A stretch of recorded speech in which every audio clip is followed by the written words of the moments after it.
শুভেচ্ছা সহ আমন্ত্রণ প্রত্যেককে নিটল নিলয় এটিএন সংলাপে আপনাদের সাথে আছি আমি আমিনুল মজলিস। দর্শক, আপনারা জানেন সমসাময়িক ও জনগুরুত্বপূর্ণ বিভিন্ন বিষয় নিয়ে আমাদের আলোচনা অনুষ্ঠান। সংস্কারের প্রসঙ্গে আলাপ চলছে নির্বাচনের প্রসঙ্গেও আলাপ।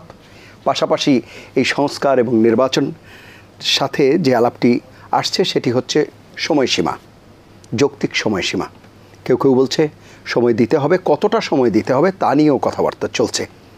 এই যখন রাজনৈতিক মহলের আলোচনা, ঠিক তখনই মঙ্গলবার জাতিসংঘের সাধারণ পরিষদের বার্ষিক আলোচনার ফাঁকে প্রধান উপদেষ্টা ডক্টর মোহাম্মদ ইউনূস আইএমএফের ব্যবস্থাপনা পরিচালক ক্রিস্টিনা জর্জিভিয়ারের সাথে এক বৈঠকে, সাইডলাইন বৈঠক, সেখানে তিনি বলেছেন যে সংস্কারের বিষয়ে রাজনৈতিক দলগুলোর ঐক্যমত এবং ভোটার তালিকা প্রস্তুতের পরই নির্বাচনের তারিখ ঘোষণা করা হবে।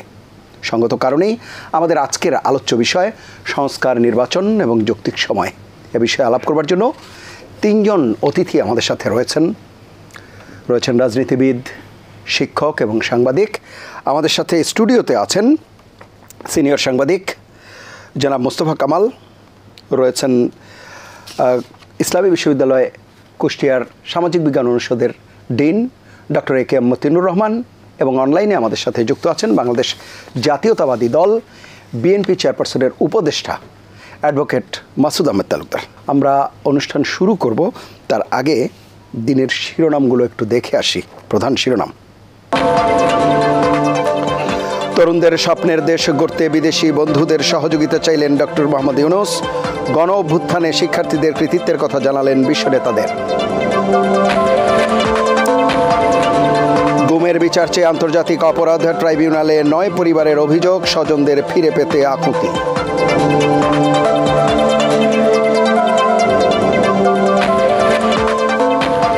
ফিটনেসবিহীন বাস ও যানবাহন বন্ধ করতে সারা দেশে অভিযান শুরু, শিগগিরই দেয়া হবে আটকে থাকা 5 lakh driving licence.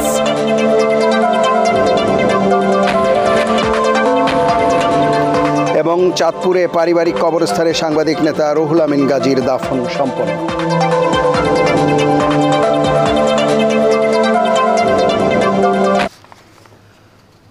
Advocate Masud Ahmed Talukdar, আপনি শুনতে পাচ্ছেন নিশ্চয়ই? আমরা শিরোনাম শুনছিলাম, মূল আলোচনায় যাচ্ছি। যে বিষয়টি আমরা আলাপ করছিলাম যে সংস্কার, নির্বাচন এবং যৌক্তিক সময়ে। সংস্কার তো নিঃসন্দেহে প্রয়োজন এবং সেটির জন্য একটি সময় দেওয়ার কথাও বলা হচ্ছে। সার্বিকভাবে এই যে সংস্কারের কার্যক্রম, বেশ কিছু উদ্যোগও নেওয়া হয়েছে, কমিশন করা হয়েছে। কিভাবে দেখছেন বিষয়গুলো? কেউ কেউ বলছে যথাযথ গতি পাচ্ছে না বিষয়গুলোতে। আপনার বক্তব্য শুনব। জি, আপনাকে ধন্যবাদ ডক্টর মতিনকে এবং আমাদের সিনিয়র সাংবাদিক মোস্তফা ভাইকে এবং আমাদের বক্তব্য আপনারা যারা শুনছেন।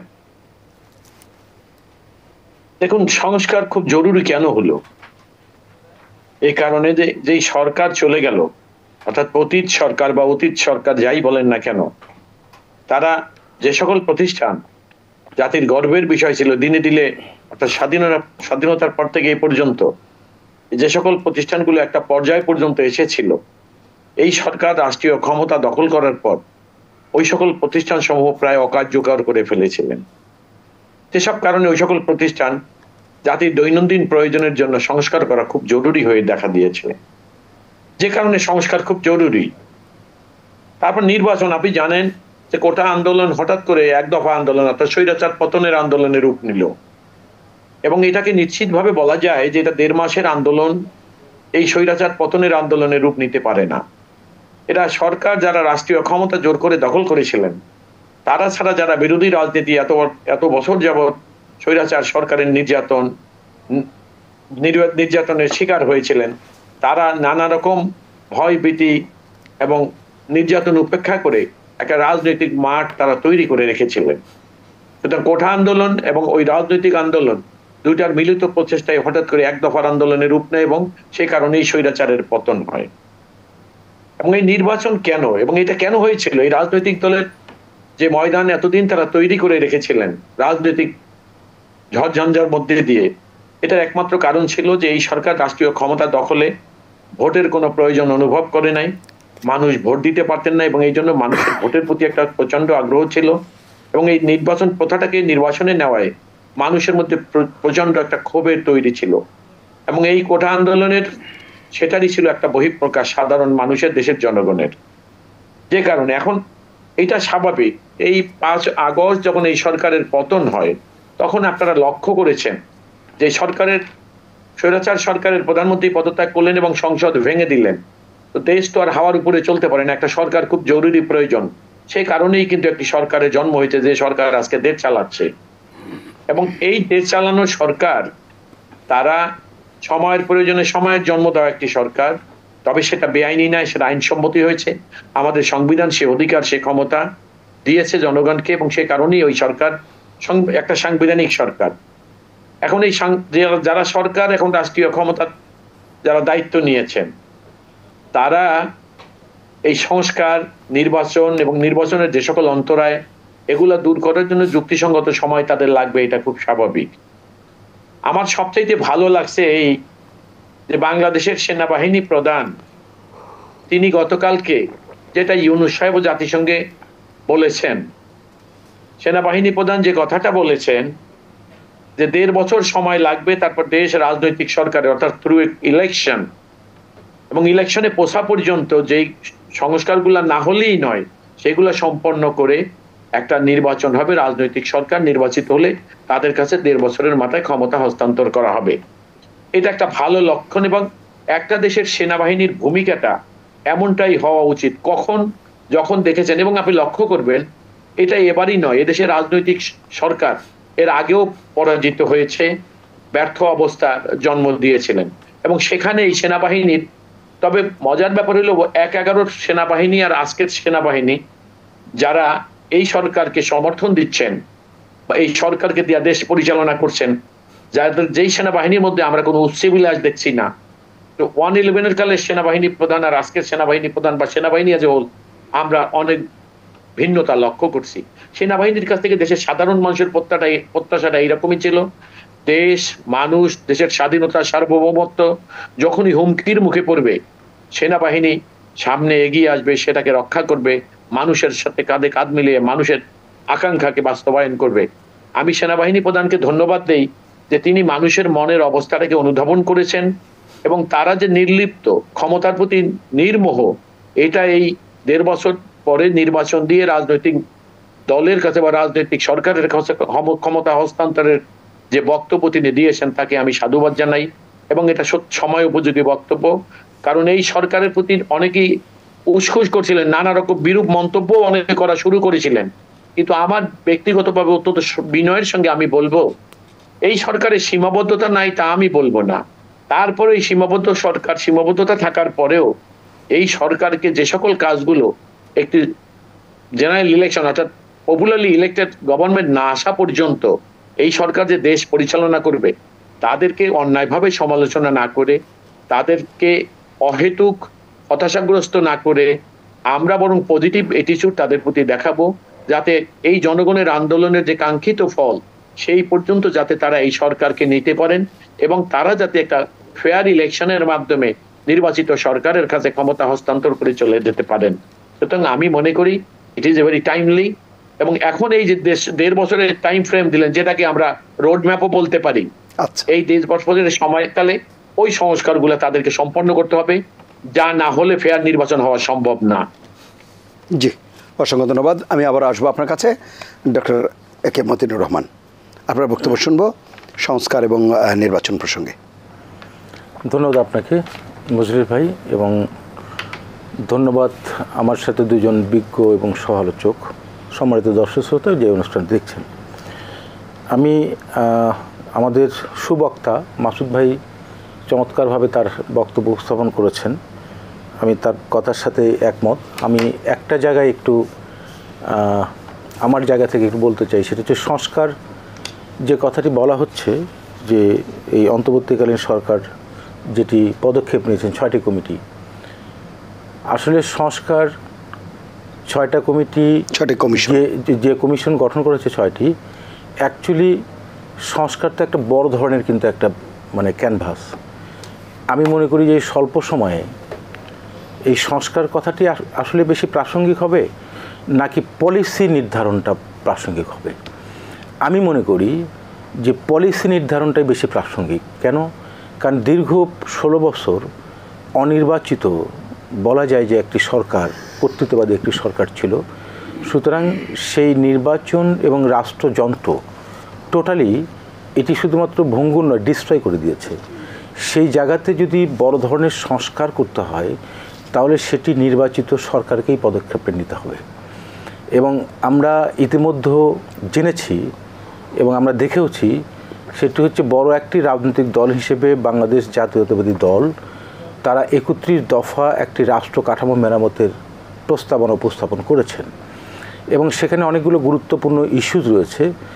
বাংলাদেশ জাতীয়তাবাদী দল যদি এটিকে মিন করে থাকেন এবং সেটি যদি প্রকৃত অর্থেই তারা যদি রাষ্ট্র ক্ষমতায় যাওয়ার পর এটি বাস্তবায়ন করেন, নিঃসন্দেহে আমি মনে করি সেটি একটি কাঙ্ক্ষিত জায়গায় যাবে। সেটি একটি সংস্কারের জায়গা হতে পারে, রাষ্ট্র মেরামতের সংস্কার।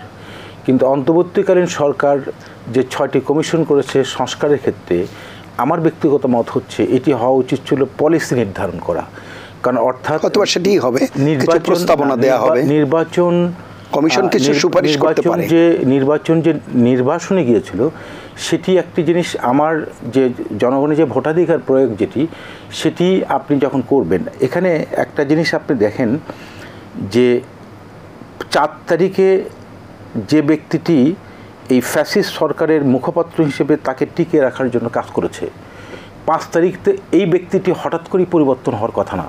কিন্তু আমি যদি দেখি বাংলাদেশের বর্তমানে এখনও পর্যন্ত সেই ফ্যাসিস্ট সরকারের যে যারা কর্তা ব্যক্তি ছিল তারা এখনও পর্যন্ত কিন্তু এক্সিস্ট করছে। সুতরাং না, অনেকে বলতে বেশিরভাগ ক্ষেত্রে আপনি তাকে ওই জায়গায় টিকিয়ে রেখে আপনি সংস্কারের যে পদক্ষেপ বা পলিসি অ্যাডাপ্টেশনের যে পদক্ষেপ আপনি গ্রহণ করছেন সেটি কতটুকু বাস্তবায়িত হবে সেটি নিয়ে আমার ব্যক্তিগত সন্দেহ আছে একজন নাগরিক হিসেবে। সেই ক্ষেত্রে আমি মনে করি যে এই জায়গাগুলোতে দৃষ্টিটা বেশি গুরুত্ব দেওয়া উচিত। কারণ আপনাকে স্বল্প সময়, মধ্যম সময় এবং দীর্ঘ সময় যে পদক্ষেপগুলো আপনাকে ইন্টারিম গভর্নমেন্টের যে পদক্ষেপগুলো হওয়া উচিত সেটি হচ্ছে জনগণের যে প্রত্যক্ষ ভোটে নির্বাচিত জনপ্রতিনিধি, এবং এই নির্বাচন যাতে সুষ্ঠু নিরপেক্ষ হয়। নির্বাচন কমিশন যারা ছিলেন, নির্বাচনের সাথে সংশ্লিষ্ট যারা মাঠ পর্যায়ে যারা কর্মকর্তা, তারা ছিলেন মূলত ঊর্ধ্বতর কর্মকর্তার অর্ডার ক্যারি আউট করা, এবং নির্বাচন মেকানিজমের সাথে যারা জড়িত মাঠ পর্যায়ের প্রশাসন, এটিও কিন্তু অতি সম্প্রতি আমরা দেখলাম যে প্রায় 54টি জেলা প্রশাসককে বা পোস্টিংকে কেন্দ্র করে একটা বিতর্ক তৈরি হচ্ছে, সমালোচনা হচ্ছে। সুতরাং সেই ব্যক্তিগুলোকে বহাল রেখে আপনি যদি মনে করেন যে আমি নিরপেক্ষ এবং সুষ্ঠু নির্বাচন নিশ্চিত করব, আমার মনে হয় সেই জায়গাটা সংখ্যা থেকেই যায়। সেই জন্যই তো আসলে সংস্কার। সেই জায়গাতে আমার মনে হয় যে এই পলিসি নির্ধারণ করার ক্ষেত্রে এই 6টি যে কমিশন হচ্ছে এটি বেশি প্রায়োরিটি দেওয়া উচিত। আর রাষ্ট্র কাঠামোর মৌলিক যে জায়গাগুলোতে পরিবর্তন, সেটি মনে হয় রাজনৈতিক দল এটি মানে জনগণের ম্যান্ডেট নিয়ে যখন আসবে তখন কিন্তু তাদের এটি একটা লিগ্যাসি থেকে যায়। তো সুতরাং সেই জায়গাতে আমি মনে করি আপনি যে টপিক নির্ধারণ করেন যে যৌক্তিক সময় নির্বাচন এবং সংস্কার, এখানে সেনাবাহিনীর পক্ষ থেকে যেটি দেওয়া হচ্ছে, আমি ব্যক্তিগতভাবে আমি মাসুদ ভাইয়ের সাথে একমত, সাধুবাদ জানাই। এটি একটি রোডম্যাপ মোটামুটি বলা যায় রাজনৈতিক দলগুলো যেটা ডিজায়ার করেছিল। তো সেখানে আমি গতকালকে বিএনপি মহাসচিব মির্জা ফখরুল ইসলাম আলমগীরের একটা সাক্ষাৎকার দেখছিলাম একটা চ্যানেলে, এবং সেখানে উনি বলেছেন যে সেনাবাহিনী প্রধানের যে বক্তব্য নির্বাচন সংক্রান্ত যে সময়সীমা এবং তাদের পক্ষ থেকে যে যৌক্তিক যে সময়ের কথা বলা হয়েছে মোটামুটি কাছাকাছি, এখানে মৌলিক তেমন কোনো পার্থক্য নেই। আমি মনে করি যে এই সময়টি যেটি নির্ধারণ হয়েছে এটির মধ্য দিয়ে রাজনৈতিক দলগুলোর এক ধরনের স্বস্তি আসবে এবং নির্বাচনমুখী দিকে অগ্রসর হবে।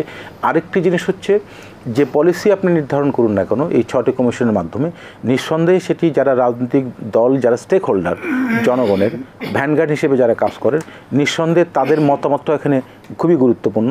আমার বিশ্বাস সেটি অন্তর্বর্তীকালীন সরকার এই বিষয়গুলোকে অবশ্যই আমলে নেবেন, এবং এর মধ্য দিয়ে প্রকৃত অর্থেই যে আন্দোলনটি হয়েছে বৈষম্য বিরোধী, এটি শিক্ষার্থীরা তাদের আন্দোলনের মধ্য দিয়ে স্লোগান দিলেও কিন্তু আলটিমেটলি পুরো বাংলাদেশ যে একটা বৈষম্য বিরোধী একটি অবস্থান, সেটি হচ্ছে একটা মানবিক বাংলাদেশ, এবং প্রকৃত অর্থেই যেখানে সকল মানুষ ধর্ম বর্ণ নির্বিশেষে নারী পুরুষ সবাই যেন একটি সমতার ভিত্তিতে বাংলাদেশ নির্মিত হয় এবং রাজনৈতিক দলগুলোই মূলত নিয়ামক শক্তি হিসেবে কাজ করেন। আমি মনে করি যে আপনার বিষয়টা এভাবে দেখা উচিত রাজনৈতিক দলের জায়গায়, সেটি হচ্ছে এর পাশাপাশি আমি মনে করব রাজনৈতিক নেতৃবৃন্দ যারা আছেন রাজনৈতিক দলগুলোর মধ্যে সংস্কার নিয়ে আসা উচিত। কেন আমি সেই সংস্কারের বিষয়ে এটাতে শেষ করি একটা সেন্টেন্সে, কারণ আপনি এখন যে ইয়াং জেনারেশনের যে মেসেজ, সেই মেসেজটি হচ্ছে যদি এই পালসটুকু যদি রাজনৈতিক নেতৃবৃন্দ না বুঝতে পারেন তাহলে আমার মনে হয় যে সেটিও খুব বেশি সুখকর হবে না। কারণ এই মেসেজটি হচ্ছে মূলত আপনার আচরণগত, রাজনৈতিক নেতৃবৃন্দের আচরণগত জায়গাতে পরিবর্তন নিয়ে আসা উচিত, যাতে সাধারণ জনগণ মনে করে যে রাজনৈতিক দল বেসিক্যালি জনগণের কাছে একটা নিরাপদ জায়গা। এই জায়গাগুলোতেও কিন্তু আমার মনে হয় দৃষ্টি দেওয়া উচিত রাজনৈতিক দলগুলোর নেতৃবৃন্দের প্রতি। ধন্যবাদ আপনাকে। অসংখ্য ধন্যবাদ জনাব মোস্তফা কামাল। ধন্যবাদ আপনাকে মজলিস ভাই, আপনার বিষয়বস্তু চমৎকার, এমনকি আজকে আপনার প্যানেলও চমৎকার। তিনজনে পেশাজীবী। তো আমাদের দেশে, বাংলাদেশে বা বিশ্বের বিভিন্ন দেশেও পেশাজীবীদের নামের সাথে কিছু বিশেষণ বা সম্বোধন যোগ হয়। সম্ভবত গোটা বিশ্বেই, বাংলাদেশে তো বটেই, লয়ারদেরকে বলা হয় লার্নেড। তার অর্থ এই নয় যে দেশে আর কোনো লার্নেড নেই। আমাদের সাংবাদিকদেরকে বলা হয় জাতির বিবেক। তার মানে এই নয় যে বিবেক আর কারো নাই দেশে। পুলিশকে বলা হয় জনগণের বন্ধু। এই বিশেষণগুলো তো তারা কতটুকু বন্ধু, কতটুকু শত্রু। আর বাংলাদেশ সেনাবাহিনীকে বলা হয় দেশপ্রেমিক সেনাবাহিনী। তো আমি যে 3-4টা সেক্টরের কথা এখানে বললাম, এবার 5 আগস্টের পরে যারা লার্নেড তাদের মধ্যে ধাওয়া দেওয়ার আগে পালিয়ে যাওয়ার লোক আমরা দেখেছি।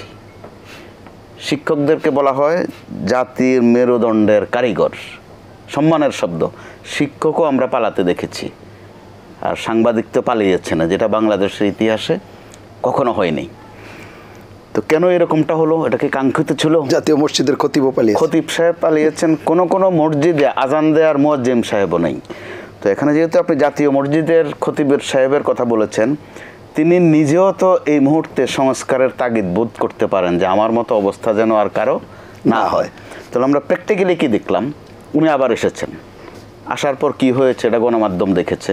তো ওই জায়গার থেকে ওনার উপলব্ধিটা কি?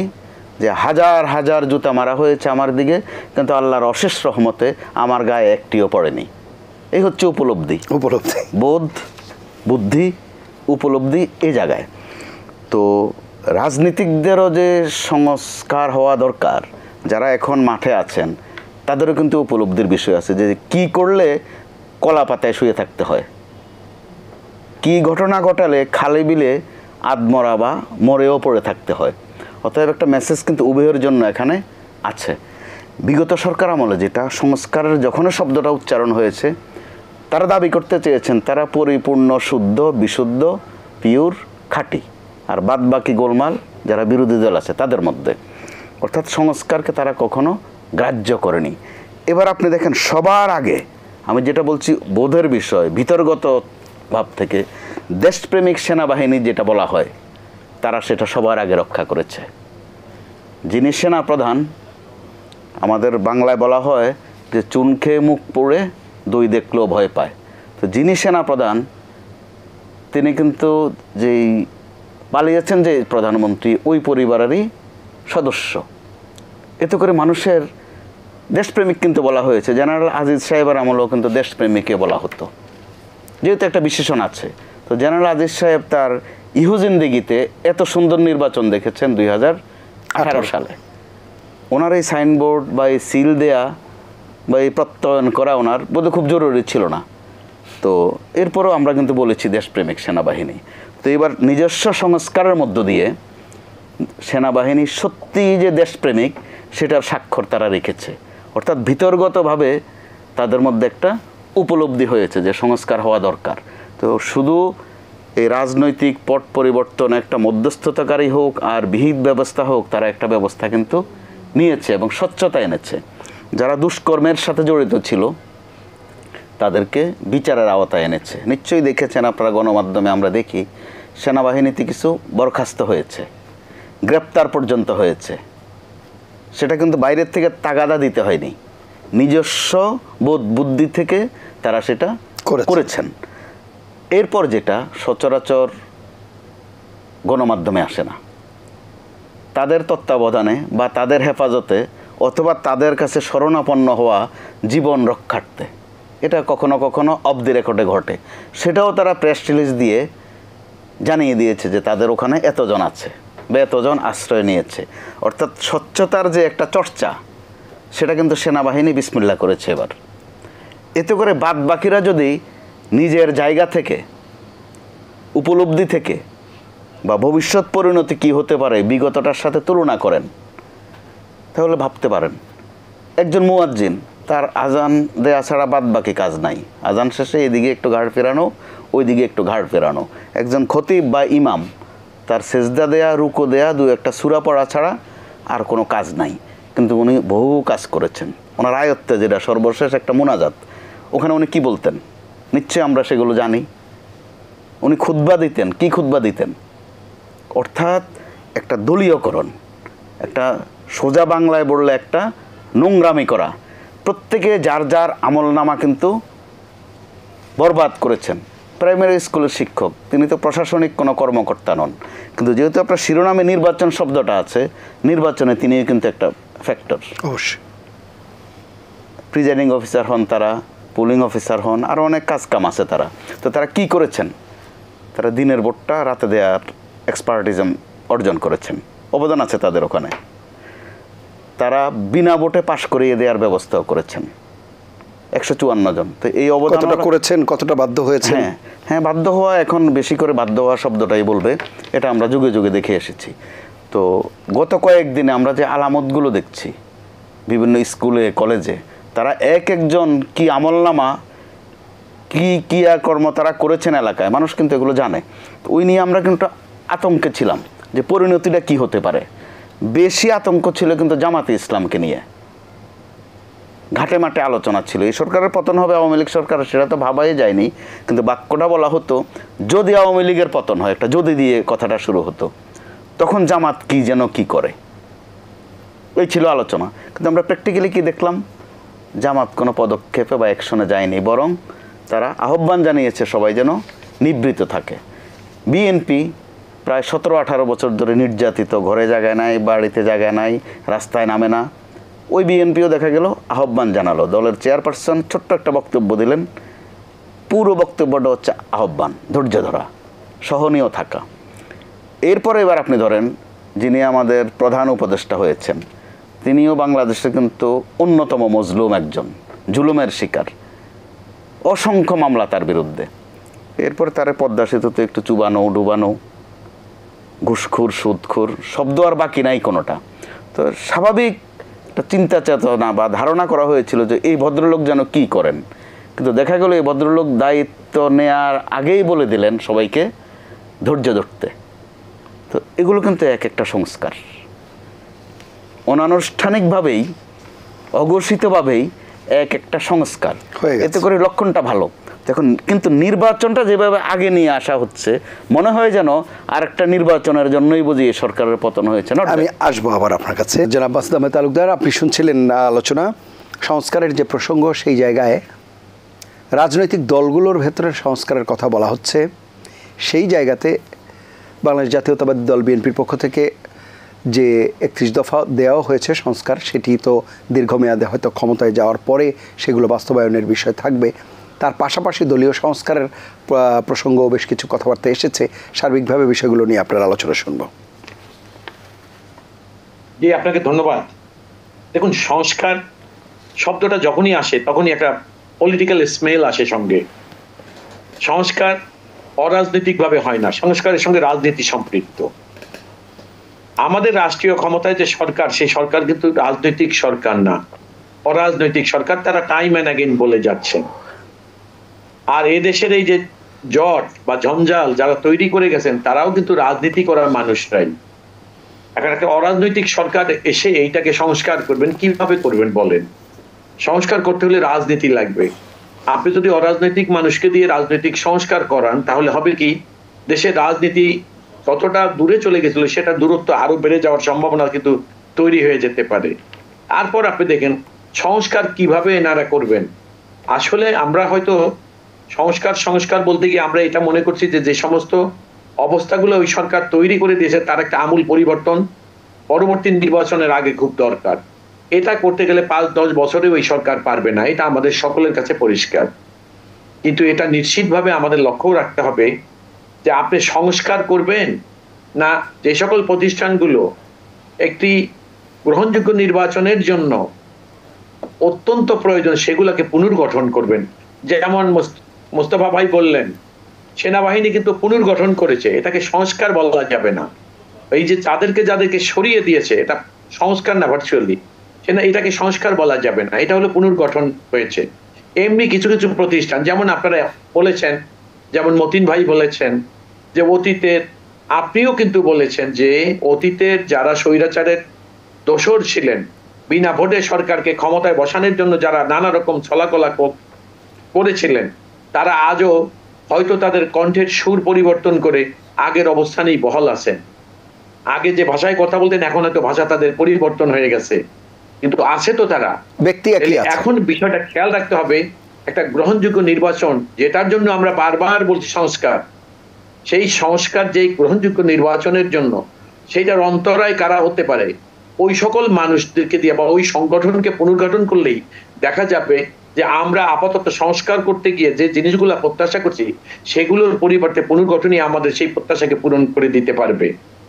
যে কারণে এখন রাজনৈতিক দলের সংস্কার, দেখুন আমি আপনাকে বলি, আমার দলের 31 দফা দিয়েছে রাষ্ট্র মেরামতের টাইটেলে, এবং এটা আমরা বলেছি নির্বাচনের আগে জনগণের কাছে আমরা এই বিষয়গুলো উপস্থাপন করব। জনগণ নির্বাচনের মাধ্যমে যদি ম্যান্ডেট দেয়, বিএনপি যদি রাষ্ট্রীয় ক্ষমতায় আসে, তখনই এটা বাস্তবায়নের প্রশ্ন আসবে। আর বিএনপি যদি রাষ্ট্রীয় ক্ষমতায় না যায় তাহলে এটা কিন্তু তারপর হবে কি, এই কথাগুলো রাজনৈতিক ময়দানে বিএনপি মানুষের কাছে গ্রহণযোগ্য করার জন্য এটা সম্পর্কে জনগণের বা সাধারণ মানুষের অথবা বুদ্ধিজীবীদের অথবা আমাদের মিডিয়ার মতামত কি হতে পারে সেই জিনিসগুলো বিএনপি যাচাই বাছাই করবে। তারপর নির্বাচনে আসলে রাষ্ট্রীয় ক্ষমতায় বিএনপি যদি অধিষ্ঠিত হতে পারে জনগণের ভোটে, তখন বিএনপি সেগুলা বাস্তবায়ন করার চেষ্টা করবে। সংস্কার আমি আপনাকে খুব পরিষ্কার ভাষায় বলি, এই সরকার 1.5 বছর সময়কাল যখন ইতিমধ্যে নির্ধারণ করেছে to switch in a elected government, তখন আপনি মনে রাখবেন এই 1.5 বছর সময়ে যে সকল সংস্কার বা যে 6টা কমিশন করেছে, এবং শুধু এই কয়টা কমিশনের মধ্যেই সীমাবদ্ধ কিন্তু নয়, এর পরিধি বাড়াতে হবে, এর ব্যাপকতা আরো আসতে হবে, সেটা এই 1.5 বছর কালের মধ্যে সময় না। সেই জন্য আমি সংস্কারের বিকল্প শব্দ, এটাও কিন্তু সাপ্লিমেন্টারি টু রিফর্ম, এই যে রিঅর্গানাইজ করাটাও কিন্তু রিফরমেশনেরই সাপ্লিমেন্টারি। সেই জন্য আমার বক্তব্যটা হলো একদম পরিষ্কার যে আসলে যেটা করা উচিত, আপাতত পুনর্গঠনই জরুরি হয়ে গেছে। সংস্কার করতে হলে যে সময়কাল, সেই সময়কাল এখন ওনারা নিজেরাই নিতে চাচ্ছেন না। এই 1.5 বছর পরে নির্বাচন হবে যে কথাটা বলেছেন, এটা দিয়ে তারাই প্রমাণ। সেই জন্য এই মুহূর্তে অর্থাৎ তাৎক্ষণিক যে জিনিসগুলো করা, যেগুলা অন্তরায় আছে ফেয়ার প্লের জন্য, সেইগুলাকে দূর করা হলো এখন এই সংস্কারের। আর রাজনৈতিক দলের সংস্কার, আপনাকে আমি একটা পরিষ্কার কথা বলি, আপনারা মনে রাখবেন হোসেন মোহাম্মদ এরশাদ যখন রাষ্ট্রীয় ক্ষমতা এরকম স্বৈরাচারী কায়দায় দখল করেছিলেন, তেনার পতনের পরে কিন্তু এদেশে এরকমই একটা বেসড অন কনসেনসাস একটা গভর্নমেন্ট এসেছিল, এবং আপনি দেখবেন সেখানে 3 দলের একটা রূপরেখা ছিল, 3 জোটের রূপরেখা, এবং সেখানে বলা হয়েছিল যে তারা ক্ষমতায় গেলে পার্লামেন্টারি ফর্মে সুইচ করবে প্রেসিডেন্সিয়াল ফর্ম থেকে। বিএনপির দলীয় সংবিধান তখন রাষ্ট্রপতি শাসিত শাসন ব্যবস্থার কথা ছিল, সেইটাকে সংস্কার করার বা পুনর্গঠন করার আগে, অ্যামেন্ডমেন্ট করার আগে বিএনপি কি করলেন, ওই 3 দলীয় জোটের রূপরেখা বাস্তবায়নের জন্য নির্বাচনে ইভেন ম্যান্ডেটও ছিল না, ওটা কিন্তু 3 জোটের উপলব্ধি ছিল, আন্ডারস্ট্যান্ডিং ছিল, কিন্তু বিএনপি দেখেন কতটা গণতান্ত্রিক বিহেভিয়ার করতে পেরেছিল। অর্থাৎ বিএনপি তখন প্রেসিডেন্সিয়াল ফর্ম থেকে পার্লামেন্টারি ফর্ম অর্থাৎ ওয়েস্টমিনিস্টার ফর্ম, যেটা আজকে দেশে চলমান, কিন্তু দুর্ভাগ্য হলো এই সরকার এসে আবার এই ওয়েস্টমিনিস্টার ফর্মটাকে আমরা যেমন মিলিটারি ডেমোক্রেসি মানে ডিক্টেটর বলতাম, এরাই এসে প্রথম এই দেশে প্রমাণ করে গেলেন পার্লামেন্টারি ডিক্টেটরশিপ কাকে বলে, সেইটা তারা করে দিয়ে গেলেন। সুতরাং চেক অ্যান্ড ব্যালেন্সের জন্য সংস্কার, রাজনৈতিক দল বলেন, সরকার বলেন, নির্বাচন বলেন, নির্বাচন পদ্ধতি বলেন, এটা প্রত্যেকটা জায়গায়। আমি সংক্ষেপে কথাটা এইভাবে শেষ করব, এই সরকার যদি আসো কোনো সংস্কারে হাত দেয়, তাহলে এইটার একটা রেটিফিকেশন লাগবে, অনুমোদন লাগবে, আর আপনাকে মনে রাখতে হবে, অনুমোদন কখনো সংসদ ছাড়া হয় না। আর সংসদ যদি না থাকে, তাহলে আজকে যারা অনুমোদন করবেন, দেশের সাধারণ মানুষকে যেসব রাজনৈতিক দল প্রতিনিধিত্ব করে, ওইসব রাজনৈতিক দল যদি অসম্মত থাকে, তাহলে সংসদে পরবর্তী নির্বাচনে যে সংসদ হবে, তারা ওনাদের এই জিনিসগুলো কিন্তু রেটিফাই নাও করতে পারে। সেই কারণে এটাও তাদের এই সরকারকে মনে রাখতে হবে। অর্থাৎ সংস্কার সবচেয়ে বড় কথা হলো, মির্জা ফখরুল ইসলাম আলমগীর খুব একটা চমৎকার কথা বলেছেন যে সংস্কার এটা রাজনৈতিক দল বা রাজনৈতিক সরকারের কাজ, এটা একটা অরাজনৈতিক সরকার বা অন্তর্বর্তীকালীন সরকারের কাজ এটা নয়। তাদের দায়িত্বটা কি, এরাই সরকার সচেতন।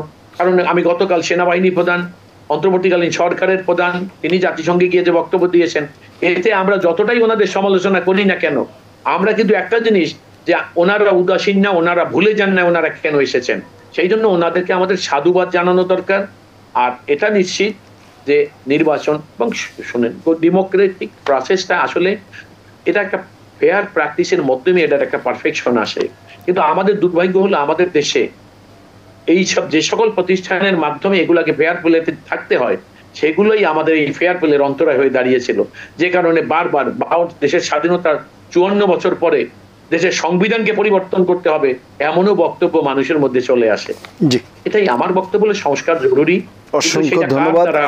সম্ভব সেইটা আমাদের মাথায়। অ্যাডভোকেট মাসুদ আহমেদ তালুকদার, আপনি যেটি বলছিলেন যে সকল প্রতিষ্ঠান এবং এই প্রতিষ্ঠানের কথা যখন আসে, আপনি যেহেতু নিজেও একজন আইনের মানুষ, জুডিশিয়ারি সিস্টেমটার যে অবস্থা তৈরি হয়েছিল বিগত সময়ে, সেই জায়গায় সংস্কারের প্রসঙ্গ যখন আসে, সেটিকে কিভাবে আপনি উপলব্ধি করেন, সেই জায়গাটাও যদি একটু বলবো। আমি 1 মিনিট কি কথা বলে দেবো এখানে? জি জি, অবশ্যই অবশ্যই। আপনাকে ধন্যবাদ। দেখুন, আমরা সবাই শুধু প্রাতিষ্ঠানিক সংস্কারের কথা বলছি। আসলে সংস্কার আমাদের চিন্তা, কর্ম, বিশ্বাস, মানসিকতার সংস্কার দরকার। দেখুন, আমাদের দেশের বিচার ব্যবস্থা সাংবিধানিকভাবে স্বাধীন, কিন্তু দুর্ভাগ্যজনক কি, ওই স্বাধীন বিচারকরা গত সরকারগুলোর আমলে, সরকারটার আমলে আমরা দেখেছি যে স্বাধীন বিচারক স্বাধীন আসনে বসে, বিচারের আসনে বসে পরাধীন আচরণ করতেন। উনি যে স্বাধীন, এইটা বোঝার উপলব্ধি বোধ মনে হয় ওনাদের মধ্যে ছিল না। দেশের প্রধান বিচারপতি এবং তার অ্যাপেলেট ডিভিশন বলছিলেন যে আমরা ওতবদ্ধ রাজনীতিবিদ, একটা দেশের বিচার ব্যবস্থা, এই যে সংস্কারের কথা আপনি বলছেন, এদের কোনো সংস্কার নাই, প্রতিষ্ঠান সব ঠিক আছে, কিন্তু এদের মানসিক, অর্থাৎ এরা যে স্বাধীনতা, এদের যে স্বাধীনতা আছে, এরা যে স্বাধীন, এই মানসিক সংস্কার তাদের জন্য যার যার অবস্থান থেকে খুব জরুরি হয়ে দাঁড়িয়েছে। অর্থাৎ প্রত্যেকটা মানুষ, আপনি দেখেন, বিচারক একজন একটা আসনে বসবেন, তাকে যদি ওই সরকারের পছন্দ না হয়, এখন মুশকিল হলো সরকারের মুখাপেক্ষী, সরকার একটা মধ্যস্বত্বভোগী হয়েছিলেন। স্বাধীন বিচার ব্যবস্থা হলেও স্বাধীনভাবে বিচার ব্যবস্থা, বিচারকদের কাজকর্ম পরিচালনা কিন্তু হওয়ার মতো সুযোগ বা স্থাপনা যেগুলো ছিল, প্রয়োজন ছিল, সংস্থাপনের দরকার ছিল, সেগুলো কিন্তু করতে পারে নাই। যেটার কারণে সচিবালয়ের দিকে তাকিয়ে থাকতো, সরকারের মন্ত্রী রাজনীতির দিকে তাকাই থাকতে হইতো। যে কারণে তারা স্বাধীনতার কথা ভুলে মোসাহেবির পথ বেছে নিয়েছেন, যে আমাকে ঢাকায় থাকলে আমার স্ত্রী সন্তান, আমার উন্নতি হবে ইত্যাদি ইত্যাদি। যে কারণে শুধু বিচারকদের কথা আমি বলছি না, সকলের মনে রাখতে হবে যে আপনি বিচারক বলেন, আইন সংস্থা বলেন, সকল সিভিল ব্যুরোক্রেসি, মিলিটারি ব্যুরোক্রেসি বলেন, মনে রাখতে হবে যে আমি আমার জন্য না, আমি দেশের জন্য। এবং আমাকে এই যেই জায়গাটায় বসিয়েছে, আমি এখানে স্বাধীন। আমি যদি সঠিক কাজ করি, তাহলে আমার ভয়ের কিছু কারণ নাই। আর যারা ভয় দেখাবে, তাদের কর্তৃত্ব থেকে যদি এদেরকে মুক্ত রাখা যায়, তাহলে আমার মনে হচ্ছে যে মানসিক সংস্কারের কথা আমি বলেছি, সেটা অতি দ্রুত, এটা কিন্তু মানসিকভাবে পরিপক্ক, আপনি নিশ্চিত থাকেন। কিন্তু ওই ওদের ইন্টারফেয়ারেন্স, আনডিউ ইন্টারফেয়ারেন্সের ভয়ে তারা স্বাধীনভাবে কাজ করার চাইতে পরাধীন হয়ে কাজ করার বেশি স্বাচ্ছন্দ্য বোধ করে। সেই রকম বডি, মানে ফিজিক্যাল এক্সপ্রেশন দেয়, মানসিক এক্সপ্রেশন দেয়, কথা বলে, এমনকি কর্মও করে যায়। আমাদের এই জিনিসগুলো খেয়াল রাখতে হবে। এই জন্য এরকম প্রতিষ্ঠানগুলো, এটা শুধু ওইভাবেই না, যদি ইন্টারফেয়ারেন্স না থাকে, আনডিউ, তাহলেই দেখবেন সকল প্রতিষ্ঠান খুব যুক্তিসঙ্গত সময়ের মধ্যে এই যে স্বাধীনতার কথা বলে আমরা যে বারবার কথাগুলো বলে যাচ্ছি, সেই জিনিসগুলাই সমাজে প্রতিষ্ঠিত হবে। আমাদের এই আক্ষেপ করে আর টক শো বা অন্য কাউকে রাজনৈতিক বক্তৃতায় কথা বলতে হবে। অসংখ্য ধন্যবাদ। আমি আবার আসবার চেষ্টা করবো আপনার কাছে। ডক্টর এ কে মতিনুর রহমান, যে আলাপটি করছিলাম এবং অ্যাডভোকেট মাসুদ আহমেদ তালুকদার যেটি বলছিলেন যে বিচারকদের ব্যাপার বা আইন অঙ্গনের ব্যাপার, আসলে বিগত 16 বছরে তো প্রায় প্রতিটি সেক্টরের যারাই প্রতিনিধিত্ব করেছে বিভিন্ন সময়ে, তাদের প্রত্যেকেরই দেখা গেছে এক ধরনের মানে প্রতিনিধিত্বশীল জায়গায় যারা ছিলেন, যদি শিক্ষক সমিতির কথা বলি, সাংবাদিক নেতা, আমি নিজেদের আমাদের কমিউনিটির কথাও বলছি, ব্যবসায়িক নেতা, প্রত্যেকেই যতটা না মানে চাপ অনুভব করেছে তার চেয়ে অনেক বেশি হয়তো নিজে থেকেই তাগিদ অনুভব করে নিজেদের স্বার্থসিদ্ধি আদায়ের জন্যও হতে পারে, আমি জানি না, তারা দেখা গেছে বিভিন্ন সরকারের পলিসির ব্যাপারে একটা ইতিবাচক মনোভাব, অনেকটা সরকারি অঙ্গ সংগঠনের মুখপত্রের মতো বিবৃতি দেওয়ার মতো অবস্থা হয়েছে। আপনাদের শিক্ষক সমাজের ক্ষেত্রেও আমরা দেখেছি বিভিন্ন শিক্ষক সমিতির নেতা যারা রয়েছেন তারা বিভিন্ন সময় এসেছে, খুবই দুঃখজনক বিষয়গুলো। কিন্তু আমার প্রশ্ন হচ্ছে, এখনকার বাস্তবতায় এসে যখন বিভিন্ন জায়গায় বিভিন্ন বিশ্ববিদ্যালয়ে ভিসি প্রভিসি বা বিভিন্ন গুরুত্বপূর্ণ জায়গায় নিয়োগ প্রদান করা, তখনও কি সেই বিষয়গুলো দেখা হচ্ছে কিনা যে অতীত কর্মকাণ্ড সেগুলো দেখে, নাকি আবার সেই আগের জায়গায় হয়তো রেখে দেওয়া হচ্ছে বিষয়গুলো? আপনার কাছে আমি জানি না বিষয়গুলো আপনার জন্য কতটা অস্বস্তিকর বা স্বস্তিদায়ক, কিন্তু তারপরও প্রশ্নটি করতেই হচ্ছে। আপনি একটি বিশ্ববিদ্যালয়ে ছিলেন, দীর্ঘদিন আছেন ডিন হিসেবে। আমার ধন্যবাদ আপনাকে আবারও আমাকে সুযোগ দেওয়ার জন্য। আসলে আমার জন্য কোনো কিছু বলা অস্বস্তিকর মোটেও না, কারণ যদি আমি স্বচ্ছতার সাথে আমি এটাকে মনে প্রাণে ধারণ করি তাহলে বলা অস্বস্তিকর না, আর যদি আমি ধারণ না করি তাহলে আমার জন্য অস্বস্তিকর। নিঃসন্দেহে সম্মানিত দর্শক যারা দেখছেন, এবং আমি মনে করি যে আমার ভেতরে সেই স্বচ্ছতা রয়েছে। এক দেখুন, আমি অনেকগুলো কথা আপনি বলেছেন এবং মাসুদ ভাই কিছু গুরুত্বপূর্ণ প্রসঙ্গের কথা বলেছে, আমি যা ছোট ছোট করে কয়েকটা কথা বলতে চাই। আমার কাছে শেষ কথাটি যদি আপনি করেন, যে পদ পদায়নের ব্যাপারে শিক্ষকদের এখন কি সেই বিষয়টিকে আমলে নেওয়া হচ্ছে বা খুব একটা? আমি বলি, দেখুন, আপনি যদি রাষ্ট্র এবং সরকার, আপনি এই জায়গায় যদি যান তাহলে রাষ্ট্রের প্রয়োজন ছিল বিধায় রাষ্ট্র তৈরি হচ্ছে মানুষের প্রয়োজনে, এবং রাষ্ট্রের একটা গুরুত্বপূর্ণ অঙ্গ হচ্ছে সরকার। সরকারের আবার 3টা গুরুত্বপূর্ণ অঙ্গ আছে। আপনি এটা যদি পার্ট বাই পার্ট করে আপনি ভাগ করেন, যেটা হয়তো মাসুদ ভাই আইনের মানুষ, তারা বলবেন গণতন্ত্র এটি একটি ফিলসফি। আপনি এর চেয়ে গুরুত্বপূর্ণ একটা জায়গা, সেটি হচ্ছে যদি আপনি আইনের শাসনকে প্রতিষ্ঠা করতে চান। গণতন্ত্র চাইতো আমি বেশি এমফাসিস দিই, সেটি হচ্ছে যদি রুল অফ ল, যেখানে আইনের শাসন প্রতিষ্ঠিত, যেখানে আসলে কোনো ভেদাভেদ থাকবে না। দেখুন, আজ থেকে প্রায় 3500 বছর পূর্বে আপনারা জানবেন যে একজন ফিলসফার প্লেটো, উনি বলেছেন যে রাষ্ট্র মানে সেখানে এক ধরনের দুর্বৃত্তায়ন হবে, অর্থ লোপাট হবে এবং রাষ্ট্রীয় সম্পদ লুণ্ঠন হবে। এটা কিন্তু অনেক আগের কথা, ওনার একটা বিখ্যাত বইতে উনি লিখেছেন এটা। তার মানে এই সিস্টেমের ভিতরে এই ঘটনাগুলো ঘটবে।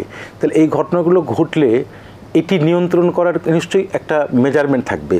তা আপনি এই মেজারমেন্টটা কি? সেটি হচ্ছে আপনার এক ধরনের জবাবদিহিতে থাকবে, এক ধরনের স্বচ্ছতা থাকতে হবে।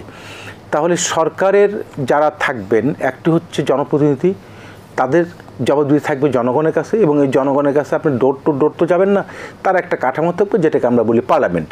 ওকে, আরেকটু হচ্ছে সরকারের যারা প্রতিনিধি, অর্থাৎ এই যে বিউরোক্রেসি, তারা দায়বদ্ধ থাকবেন সরকারের প্রতি। তার মানে ভাইস ভার্সা, কিন্তু একটার সাথে আরেকটা কানেক্টেড। এই সিস্টেমটি যখন আপনার লস হবে, তখন আসলে কেউ কারোর প্রতি জবাবদিহি থাকবে না এবং স্বচ্ছতাও থাকবে না। ফলে যেখানে দেখবেন যে সেখানে আইনের শাসনও ব্যত্যয় ঘটবে, গণতন্ত্র সেখানে ধ্বংসপ্রাপ্ত হবে। গণতন্ত্র তো একটি চর্চার ব্যাপার। প্রতিষ্ঠান আপনি গণতান্ত্রিক করলেন, কিন্তু যাদেরকে দিয়ে এটা পরিচালনা করবেন তারা নিজেরাই গণতান্ত্রিক মনোমানসিকতা ধারণ করে না। এখানে মাসুদ ভাই আছেন, উনি একজন বিদগ্ধ লয়ার। আপনি বিগত 15 বছরে যে সমস্ত সুপ্রিম কোর্টে যেগুলো যাদেরকে বিচারক হিসেবে নিয়োগ দেওয়া হয়েছে, আপনি সেই বিচারকগুলোকে যদি আপনি ওই সুপ্রিম কোর্টে বা অ্যাপিলেট ডিভিশনে রেখে আপনি যদি মনে করেন যে আমি জাস্টিস এখানে নিশ্চিত করব, আমি মনে করি এটা অসম্ভব। কারণ আপনার এই রিক্রুটমেন্ট প্রসিডিউরের ভিতরে একটা বড় ধরনের সংকট রয়েছে, এক ধরনের আপনার অস্বচ্ছতা রয়েছে। সুতরাং আমি মনে করি এই জায়গাগুলোতে এই অন্তর্বর্তীকালীন সরকার, যেটি বিচারালয়কে যদি আপনি এখানে সংস্কার, যেটাকে আমি বলছি পলিসি অ্যাডাপ্টেশন, সেটি করা। আরেকটু হচ্ছে যে বিউরোক্রেসিতে যে জবাবদিহিতামূলক, অর্থাৎ আপনি জনগণের সেবাটা নিশ্চিত করবেন। আপনি যদি ওই কলোনিয়াল রুলটাকে এখনও পর্যন্ত রেখে দেন এই 54 বছর স্বাধীন বাংলাদেশে, তাহলে আসলে এই জায়গাগুলোতে কিন্তু আপনি ওই কাঙ্ক্ষিত প্রত্যাশা পূরণ জনগণের আপনি করতে পারবেন না। আরেকটি গুরুত্বপূর্ণ জিনিস যেটা আলোচনায় কখনই নিয়ে আসা হয় না বা এখন পর্যন্ত অতি সম্প্রতি আসে নাই, সেটি হচ্ছে শিক্ষার জায়গায় একটা বড় সংস্কার প্রয়োজন। আপনি দেখবেন যে প্রাইমারি থেকে শুরু করে উচ্চশিক্ষা পর্যন্ত যে বড় ধরনের একটা বিপর্যয় বিপর্যয় ঘটেছে, এই জায়গাগুলোতে কিন্তু আমরা দৃষ্টি দিই, কারণ এখানেই কিন্তু এই যে ইয়াং জেনারেশন এর সাথে সরাসরি যুক্ত। আপনি দেখবেন যে এই জায়গাতে যদি গভর্নমেন্ট একটি পলিসি, বিশেষ করে শিক্ষা কারিকুলামে একটা মৌলিক পরিবর্তন না নিয়ে আসতে পারে, তাহলে আমরা বাংলাদেশে একটা ক্ষুদ্র রাষ্ট্রে, যেখানে আমাদের বিগ একটা জনসংখ্যা আছে, এই জনসংখ্যাকে যদি আপনি মানব সম্পদে রূপান্তর করতে চান, তাহলে প্রকৃত অর্থেই এদেরকে একটি কম্প্রিহেন্সিভ এডুকেশন পলিসি দিতে হবে, এবং সেটা রাষ্ট্রীয় লেভেল থেকে। ফলশ্রুতিতে এই জায়গা কিন্তু তখন দৃষ্টিভঙ্গির একটা পরিবর্তন আসবে। অর্থাৎ কোনো না কোনোভাবে কিন্তু বঞ্চনার শিকার একজন বাবা যখন হয়েছে, তার সন্তান হয়েছে, তার প্রতিবেশী হয়েছে।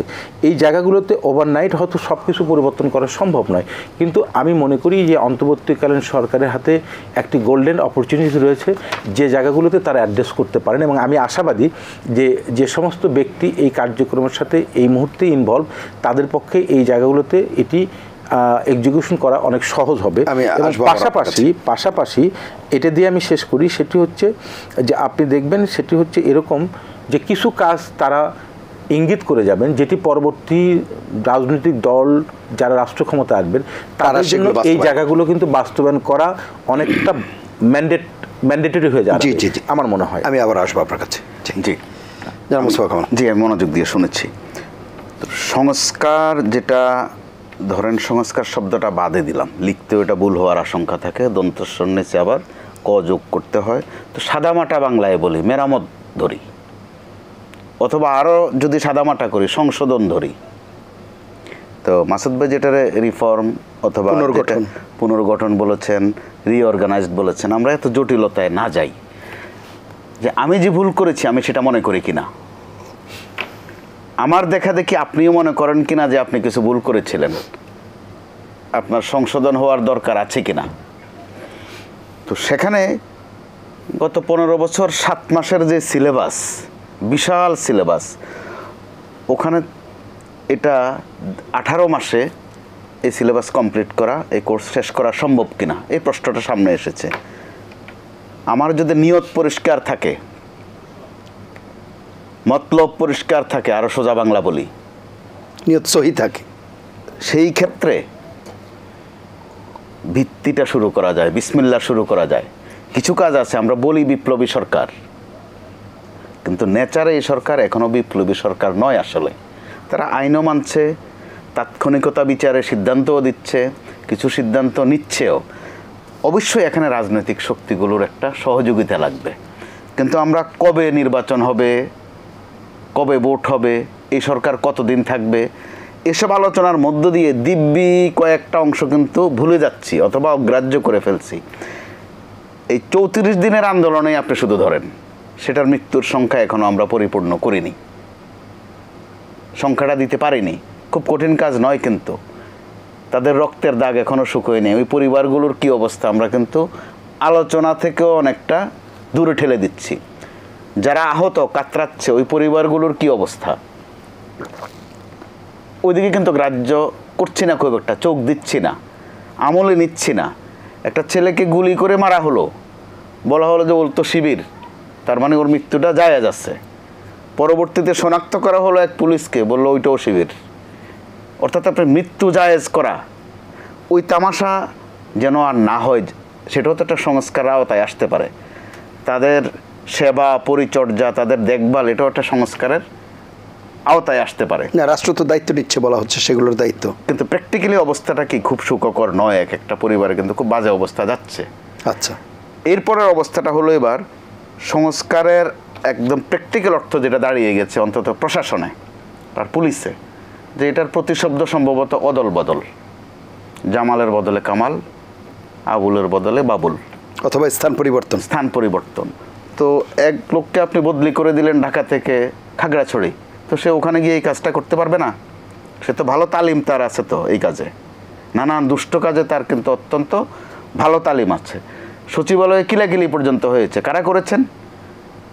ডিসি ট্রান্সফার নিয়ে একদিনের মধ্যে প্রজ্ঞাপন দিল, পরদিন আবার প্রজ্ঞাপন বাতিল। দুইটার সাথে কিন্তু শব্দ একটা থাকে, জনস্বার্থে। আপনি নিয়োগ দিলেন জনস্বার্থে, আবার বাতিলও করে দিলেন জনস্বার্থে। তো জনস্বার্থটা কি? এটা খায় না পরে, এটা ধরা যায়, ছোঁয়া যায়, কিন্তু বোঝা যায় যে আলামতটা ভালো না। শিক্ষকদের যে পরিণতি হয়েছে, প্রশাসনে যে পরিণতি হয়েছে, আমাদের গণমাধ্যমে যে পরিণতি হয়েছে, আমরা এগুলোকে আইডেন্টিফাই করছি কিনা, অ্যাড্রেস করছি কিনা, এগুলো যেন আর না হয়।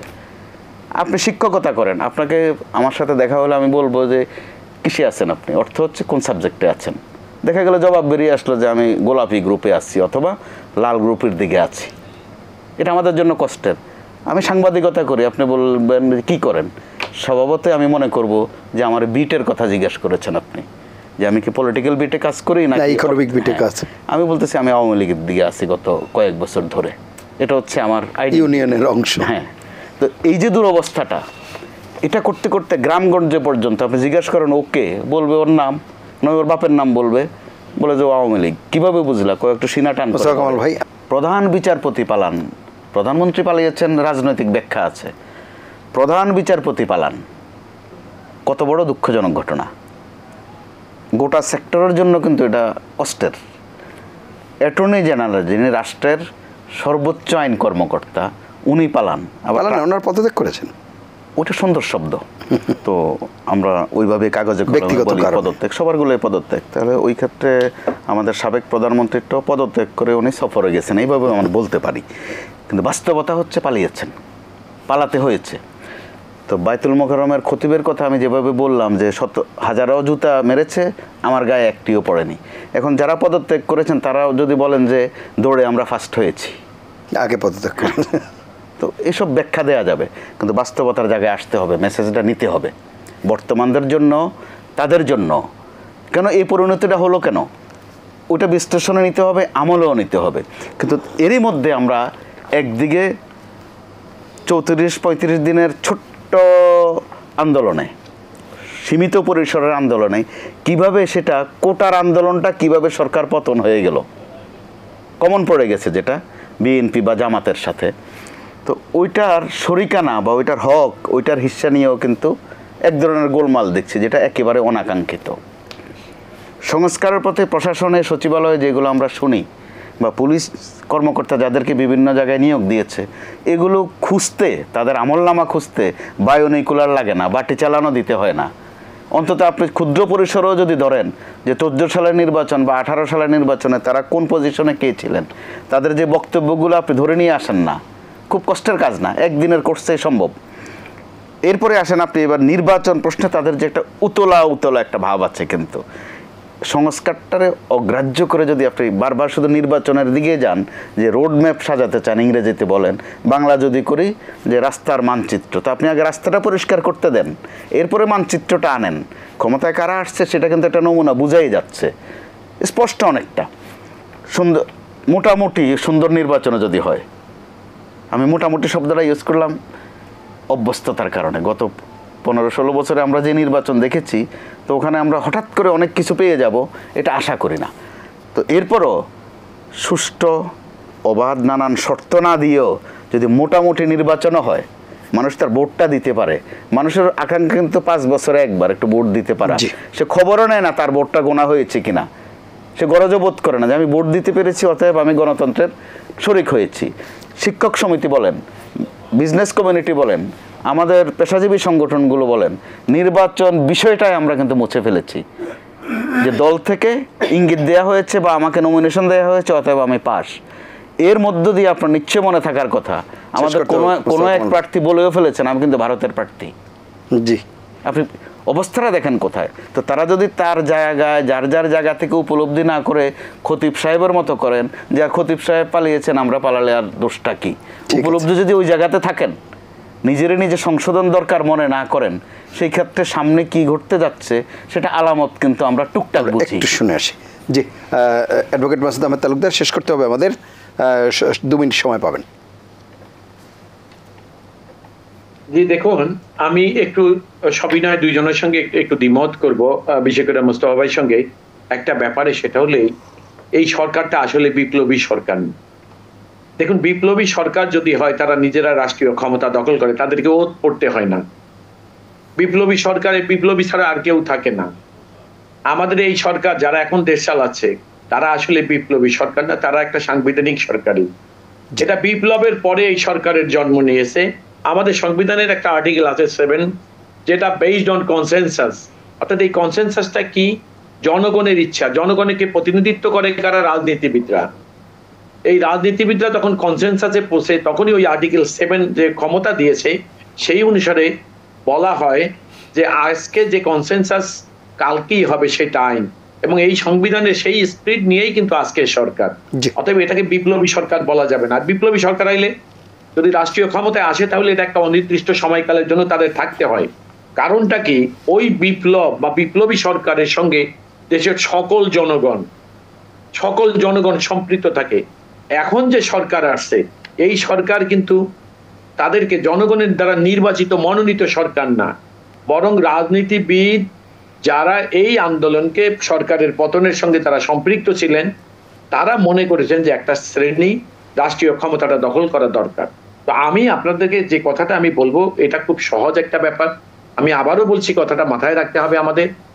এই সরকার সংস্কার শব্দটা যদি ব্যাপক অর্থে করতে চায় সেই পরিমাণ সময় এই সরকারের হাতে নেই। আর এইটা নাই আংশিকভাবে সংস্কার করে কোনো লাভ হবে না। সেই জন্য আমি যে কথাটা বলছিলাম পুনর্গঠন, যেমন আরেকটা কথা আমি না বলেই পারছি না, আমলারা যারা বিশেষ করে সিভিল ব্যুরোক্রেসি এদের প্রতি এত নিরাশ হওয়ার কোনো কারণ নাই। কি জানেন? এদের চরিত্রটা অনেক ফ্লেক্সিবল। আমার অতীতের অভিজ্ঞতা, আমার এত বছরের অভিজ্ঞতা, যেমন খালেক সাহেব ছিলেন একজন এমপি, সে সব দল থেকে এমপি হয়েছিলেন। তিনি বলতেছিলেন আমি যে পিজিপি, যে প্রেজেন্ট গভর্নমেন্ট পার্টি করি আমি। আমার কাছে আমলাদের ক্যারেক্টারটাও খালেক ক্যারেক্টার মনে হয়েছে সব সময়। আপনি দেখবেন এখন বহু আমলা যারা বেগম খালেদা জিয়াকে ফাঁসি দিতে চেয়েছিল, রাজনৈতিক নেতাদের মিথ্যা মামলায় সরকারের দেওয়া মামলার রায় শুনে তাদের আকাঙ্ক্ষা চরিতার্থ করেছেন, সেই সকল মানুষ কিন্তু রাতারাতি তাদের চেহারা চরিত্র ইতিমধ্যে চেঞ্জ করে ফেলেছে, আপনারা লক্ষ্য করবেন। সুতরাং আমলাদেরকে নিয়ে এতটা নিরাশ হওয়ার নাই। তবে এটা অযোগ্য, শুধু রাজনৈতিক বিবেচনায় যে সকল আমলা নিয়োগ এবং পদায়ন করা হয়েছে তাদের কিন্তু, অর্থাৎ যোগ্য আমলারা কিন্তু অন্ধভাবে রাজনীতিকে সমর্থন করতে পারে না বা করবে না। আর যেই যোগ্যতা সম্পন্ন আমলাদেরকে দূরে সরিয়ে রেখেছিলেন তাদের কিন্তু এখন আবার তারা আলোতে আসতেছেন। আর যারা রাজনৈতিক বিবেচনায় অযোগ্য লোকরা আমলায় নাম লিখিয়েছিলেন, শিক্ষকতায়, বিচারে, শেষ করতে হবে। অসংখ্য ধন্যবাদ। তাদেরকে সরিয়ে ওখানে যোগ্য লোককে বসাতে হবে, এটাই হলো আমাদের বক্তব্য। আপনার বক্তব্য একেবারে স্পষ্ট, আমাদের সেই প্রত্যাশা। ডক্টর মতিনুর রহমান, শেষ করব। প্রশ্ন আছে আমার কাছে? না, কোনো প্রশ্ন নেই, আপনার শেষ করব। আমি শেষ করছি, দুই একটি কথা বলে শেষ করি। সেটা হচ্ছে যে শিক্ষকদের প্রসঙ্গে এর আগে আপনি প্রশ্ন করেছিলেন, আমি আসলে উত্তরটা দিতে পারি নাই সময়ের কারণে। অ্যাকচুয়ালি এই যে গ্রামসির একটা থিওরি আছে, সেটি হচ্ছে সিভিল সোসাইটি। সিভিল সোসাইটির একটা প্রয়োজনীয়তা আছে রাষ্ট্রের অভ্যন্তরে, কারণ যখন রাষ্ট্রযন্ত্র কখনো কখনো ফেল করে অথবা ডিরিল হয়ে যায়, তখন এই সিভিল সোসাইটিগুলো কিন্তু রাষ্ট্রের ভিতরে এই জায়গাগুলো জনগণের হয়ে তারা আলোকপাত করে দেখিয়ে দেয়। এবং সেখানে যদি আপনি পেশাজীবী ধরেন, এবং পেশাজীবীর ভিতরে সিভিল সোসাইটির একটা পার্ট হিসেবে বিশ্ববিদ্যালয় পর্যায়ের শিক্ষক যারা, তারা কিন্তু সেই রোলটা প্লে করতে, বা অনেক পেশাজীবী তারা এই রোল প্লে করতে পারেন। এখানে লয়ার থাকতে পারেন, সাংবাদিক থাকতে পারেন। কিন্তু দুর্ভাগ্য হচ্ছে যে এরা কিন্তু বিচ্ছিন্ন কোনো সমাজ না, রাষ্ট্রেরই একটা অংশ। তো রাষ্ট্রের প্রত্যেকটি জায়গায় যখন এই কর্তৃত্ববাদী শাসন মানে আপনার বিদ্যমান থাকে, তখন ওই জায়গাগুলো মতো নষ্ট হয়, যেটা আমরা বিগত দিনে দেখেছি। এবং মজার ব্যাপার হচ্ছে, আপনার ঢাকা বিশ্ববিদ্যালয়কে যদি আপনি এক্সাম্পল ধরেন একটা পাইনিয়ার ইউনিভার্সিটি হিসেবে, সেখানে আমরা দেখেছি ঢাকা বিশ্ববিদ্যালয়ের শিক্ষক সমিতি এই ডক্টর মোহাম্মদ ইউনূসের নোবেল পুরস্কার বাতিল করার জন্য তারা একটা মানববন্ধন করেছিল অপরাধ বাংলাদেশ পাদদেশে। আমি যে সিনেটে দেখেছি, তাহলে কোন জায়গায় গিয়ে দাঁড়িয়েছিল যে ঢাকা বিশ্ববিদ্যালয়ের অতীত ইতিহাস হচ্ছে বাংলাদেশের স্বাধীনতা সার্বভৌমত্বের একটি গৌরব উজ্জ্বল জায়গা, যেখানে বাংলাদেশের 1971 সালের মুক্তিযুদ্ধে সবচেয়ে বেশি শহীদ হয়েছিলেন ঢাকা বিশ্ববিদ্যালয়ের শিক্ষকরা। সেই জায়গাতে কিন্তু এই জিনিসটা আমরা দেখেছি। তার মানে একটা রাষ্ট্রের চূড়ান্তভাবে পচন কোন জায়গায় ধরলে যেটি দাঁড়ায় সেটি আমরা লক্ষ্য করেছি, যেটি আসলে জনগণ প্রত্যাশা করে না। এবং প্রত্যাশা করে না, জনগণ আসলে চায় যে এই জায়গাটি অ্যাকচুয়ালি আনটাচ থাক, যারা আসলে রাষ্ট্রের হয়ে, জনগণের হয়ে এবং সিভিল সোসাইটির সদস্য হিসেবে, যেটাকে আমরা সিভিল সোসাইটি হিসেবে নাম দিচ্ছি, এটার যাত্রায় শুরু হচ্ছিল আসলে ইউরোপে, যে আসলে এই জায়গাগুলোতে তারা রোল প্লে করবে।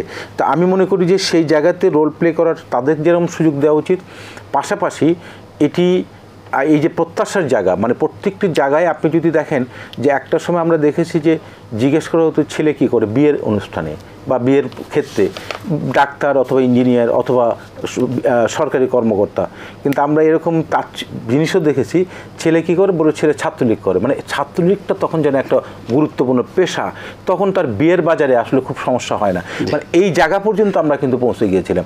আমি আশা করব এটা খুবই দুঃখজনক, ভবিষ্যতে এই জায়গাগুলোতে যে আমরা না যাই সেটি আসলে জনগণ প্রত্যাশা করে, আমরা সেটি আশা করি। অসংখ্য ধন্যবাদ আপনাদের তিনজনকে অনুষ্ঠানে অংশ নেওয়ার জন্য। প্রিয় দর্শক, এই ছিল আজকের নিটল নিলয় এটিএন সংলাপ। পরবর্তী অনুষ্ঠান দেখার আমন্ত্রণ জানিয়ে বিদায় নিচ্ছি। সবাই ভালো থাকবেন, সুস্থ থাকবেন, আশা করি এটিএন বাংলার সঙ্গেই থাকবেন। আল্লাহ হাফেজ।